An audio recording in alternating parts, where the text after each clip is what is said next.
Action. எங்க இந்த திமிரு வந்துச்சு? ஏன் திமிரு உங்களுக்கு மட்டும் தான் இருக்கணும் எழுதி வச்சிருக்கா என்ன? ஏய் என்ன ஓவரா பேசுற? ஏய் நீங்க பேசுற. ஸ்டாப் இட் சொல்லுங்க. ஸ்டாப் இட் ஐ சே. வாங்க போலாம். மித்ரா நீ போலான்னு சொன்ன வெச்சிட்டோம். முன்னாடி பாக்கலாம். காயத்ரி கேரா என்ன மித்ரா எதுவும் பேசாம போறா? அதான் எனக்கு யோசனையா இருக்கு. வேற ஏதாவது பிளான் பண்றாளோ? என்ன ஆனா பண்ணிட்டு போட்டோம். ஃப்ரீயா விடுவி டிவி ஆன் பண்ணு சாக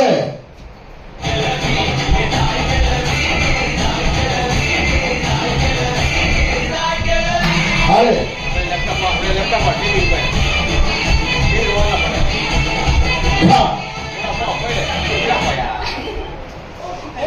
TV